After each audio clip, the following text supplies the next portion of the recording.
Seeing as we are nearing the end of the year, it's almost December, and I started this year a look at a Bob Dylan discography series in which I'm talking about all Bob Dylan albums. I took a little break from looking at that. I will continue in the next year, but I thought almost Christmas time, why not make a video specifically about Bob Dylan's Christmas album? One, A Christmas in the Heart. Now, the existence of this release is something that has puzzled me and still puzzles me. I remember the first time I heard of this. I was a student at the Dutch film school here in Amsterdam, and it was December 2009. I had to rent some sound equipment, and the rental facility in the film school had this impressive big guy who liked to mess around, in a sense that, I mean, he was very precise in his work, but he also was a kind of joker. He liked to joke with people. He really enjoyed taking the piss out of people, and I liked that. He was a very funny guy. And I walked into the facility, and I heard a Christmas album, and I thought, wow, Wouter is his name. Wouter, are you playing Christmas music? I mean, I love Christmas music. And I listened closer. I said, who's this voice? And he looked at me, and he knew I'm a music fan, a music freak, and he know I would know the name he'd say. And he looked me in the eye as if he was messing. He said, well, I think the man you hear singing is the man you hear singing, who you guess it is. And I'm like, no, I can't be. I said, tell me. And he said, yeah, this is a Bob Dylan Christmas album. I said, no way that has been released and I hadn't heard it. No way Bob Dylan is doing a Christmas album. I said, you're taking the piss out of me. He said, no, they just released it. And he showed me the CD cover of it. And I just couldn't believe my eyes. Bob Dylan doing a Christmas album. I thought he was taking the piss out of me. And looking at the cover and listening to his voice, I thought, but surely Bob Dylan must be taking the piss out of all of us. Because,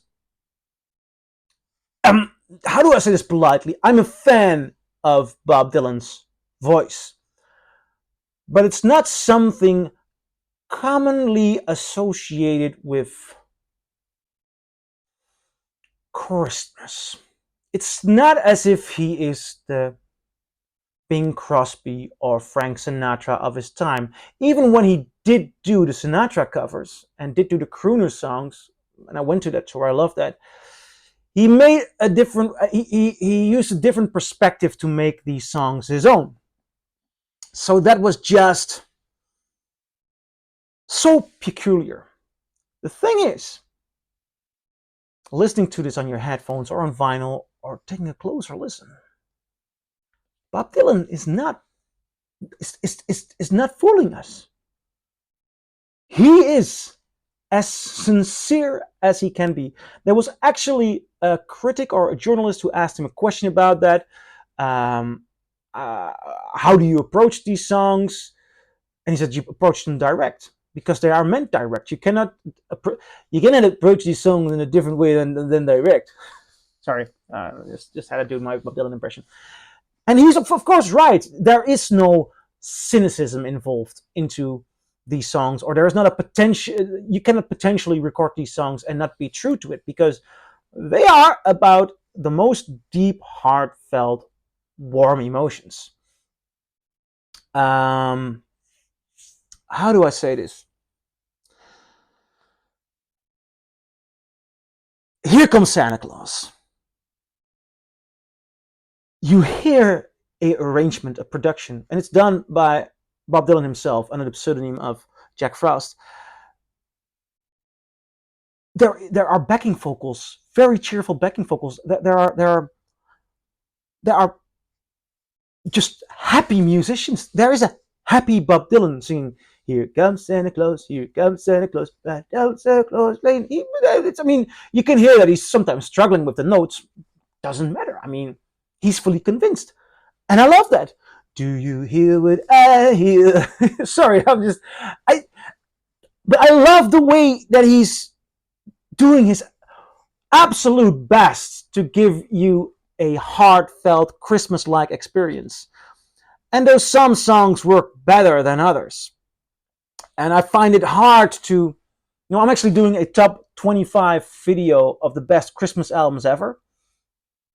And I've been looking at that list, trying to find 25 albums that are,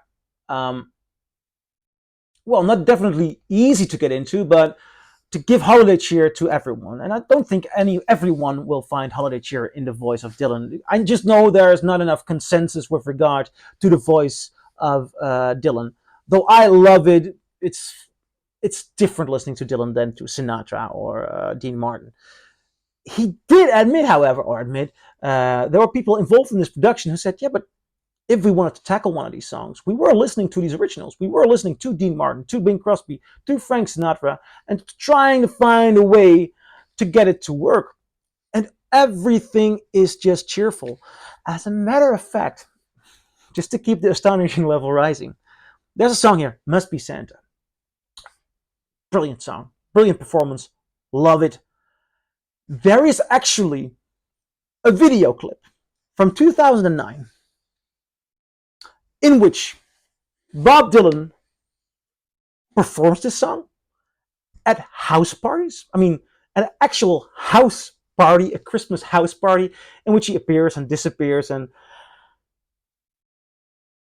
it's just so bizarre to see him so honestly loving what he's doing in this way. And as a matter of fact, that video is really a lovely Christmas video. Everything about this album is lovely Christmas. There's just one song that I just cannot get the hang of, Christmas Island. I never really liked that song. I think it's got a little bit more to do with the song itself, but also his voice sounds a little bit like nagging there. If you want to spend Christmas on Christmas Island. It's just not, it doesn't get me there. But overall, I think this, and I shouldn't laugh. I'm laughing because